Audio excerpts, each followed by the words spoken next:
I'm Ben, and this is my review on the Back to the Future trilogy. I know, random thing to review an old classic trilogy like that. I just wearing my Back to the Future t-shirt and I decided to watch it on Netflix, and it was such a really great movie. I really love it. What could I say about a trilogy that everyone on YouTube has been talking about? It's like everywhere you look, you find people talking about it. So what could I say?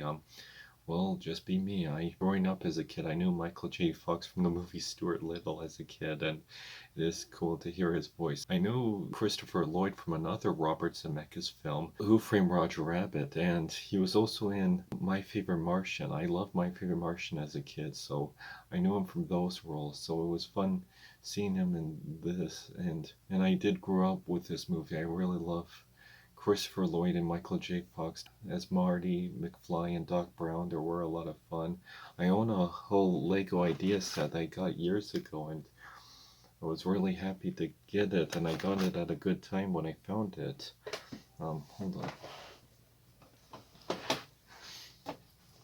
Like, here's the DeLorean, the Lego DeLorean, and here's the Doc Brown and Marty McFly with his skateboard, and that's fun. And so, what else can they say? It is creepy that his mom is in love with him when he tries to go back to the 50s and he tries to reset it. And it is fun of George standing up to himself and finally taking the final blow. And I do like because there's the 80s and it's not too dated, but it's dated because it tries to be very 80s, and when it goes back in time it tries to be like the 50s, because seeing them do a crossover and how they talk is a lot of fun because they're kind of doing a crossover. So having it be the 80s and almost dated kind of matches like how they work off each other of how they talk back in the days. And Biff Tanner, he's like the most dopiest fun bully. He's crazy and he's a lot of fun as a crazy bully. And I love at the end where like they act like a poor family in the beginning, but then at the end they're all rich and fine, and George McFly has confidence now, and that's really great. And then in part two, where they switched the actress like Jennifer, and I actually heard Robert Zemeckis didn't know what to do with her, and he knew he was going to make a second one. He would have not put her in there, but here's the thing. They were never originally going to make a second one. That was just a here we go again funny thing they put in, but then they decided to make three different movies, which I hear people's least favorite, but I actually like them. The way I watch Back to the Future is that I watch all three movies in one day. Yeah, all three movies. I don't watch like one movie or the other movie. I watch all three movies in one day. Call it OCD, but I like watching it in all three movies in one day.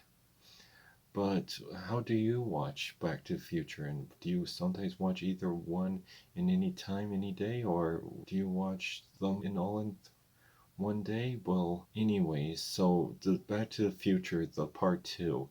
Okay, so yeah, 2015. It is. I actually really liked how they did 2015, like the flying cars, the 3D and weird clothes. It's actually looks pretty cool. The Nikes, the futuristic Nikes and the jacket, it looks pretty cool. They try to do that, and I do like the flying board. It's a lot of fun how they did that, and that later continued in the third film. And Jaws 19. They even did a joke about Jaws 19 in the real 2015, and it's a lot of fun. And I do like that they time travel in different places, like the 2015, then the dystopian Biff Tanner universe, and then back in the 50s, and they're recreating all the scenes from like the last movie, which is pretty fun.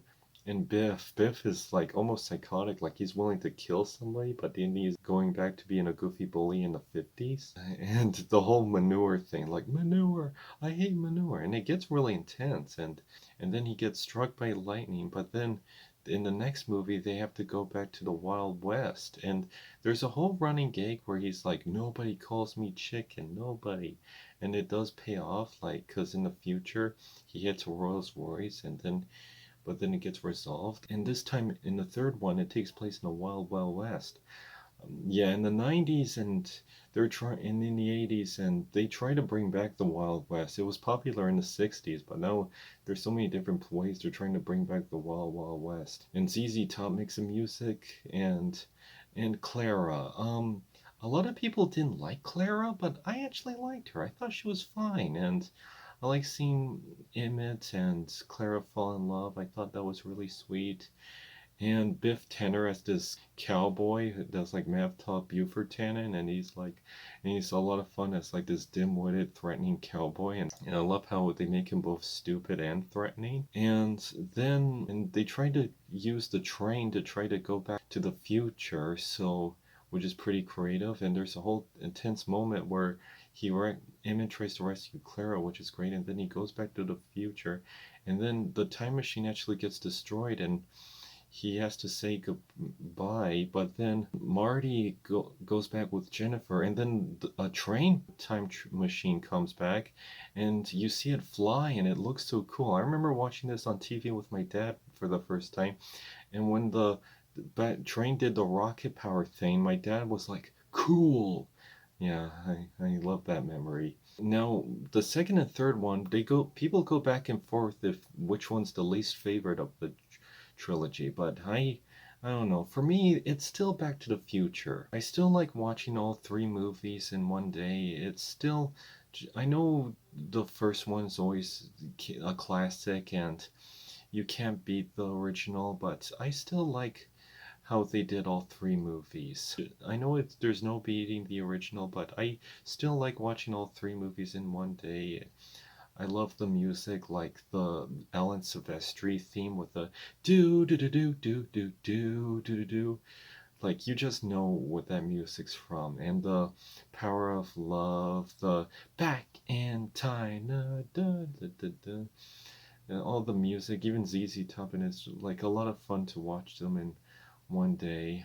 So, what are your favorite parts in Back to the Future, and what do you love about the movies? I thought it was a lot of fun, like Biff Tanner being this bully, and then he's like an auto guy, and he's kissing up to Marty now, like almost being nice and afraid, which is kind of fun. And yeah, and these actors, like they do a great job playing these characters. They're a lot of fun, and they're about different themes. Like in the first one, he has to go back in time and try to fix his relationship with his parents. And then in the second one, he has to help with his son and children and then stop Biff from getting on the Sports Illustrated book. And then in the next movie, they has to get home and stop Doc Brown from getting shot.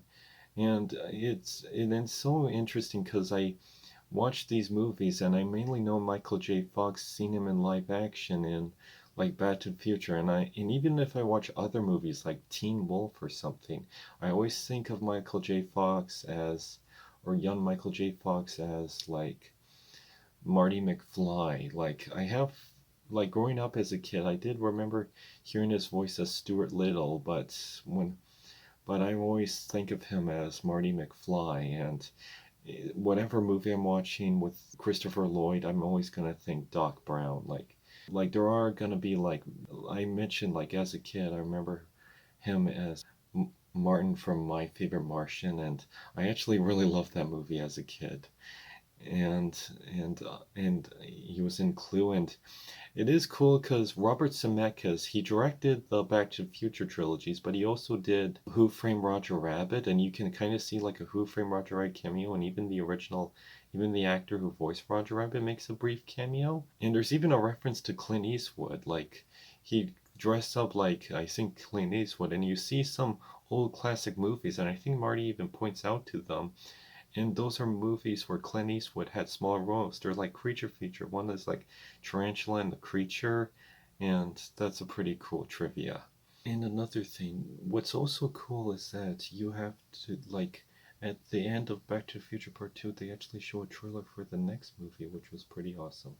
That wasn't done at the time, but now all sorts of movies can do that. Like I remember getting excited when I saw the trailer for the Avengers at the end of Captain America the first Avenger. Also, you know how a lot of different movies from the 80s are getting remakes, sequels, and adaptations? I think even the studio is smart enough to do this, but I don't want a Back to the Future Part 4 right now because they would have to retcon 2015 and you can't do a remake of Back to the Future like whether you try to gender swap it or whatever, you can't outdo Michael J. Fox and Christopher Lloyd. Like they're too good. Like their lines, and you can't replicate it. Like even the sequels couldn't even replicate it. The only thing I would say that's even remotely close to a Back to the Future Part 4 is the animated series and the IDW comics. I actually own an IDW comic. I only have the first issue, but not the other ones. But it's actually a really nice read. But yeah, those are the only thing that's remotely close to a Back to the Future Part 4. But those are the only things I could accept. Um, but yeah, I don't think they'll ever make a Back to the Future Part 4 or a remake or anything. I think even they know it's a classic. I think even though a lot of studios want to make movies to make money, I think even the studios are smart enough to can't outdo Back to the Future. But what are your thoughts on these movies? I mean, everyone probably can gather what their thoughts. They're classic films of cinema. You can quote all of the lines, you can hum all of the themes, you know the sound of the DeLorean the first time, and even if you see a DeLorean just be a normal car in any other thing, the first thing that comes to mind is that it's the Back to the Future car. Like even when you hear that the DeLorean is actually originally the worst car ever made, you're gonna know it's the Back to the Future car. Even whatever it's in, you're gonna think it's the Back to the Future car. I actually sat in the Back to the Future car, the DeLorean, twice at Fan Expo. Actually, I think a third time. I don't have a picture, but it's a really fun. It's really great to sit in the car, and it'll be fun to time travel. And every time you hear that theme, you think Back to the Future. Well, those are my thoughts on the Back to the Future trilogy. What are your thoughts? And see you next time. Do do do do do do do do do do. Do.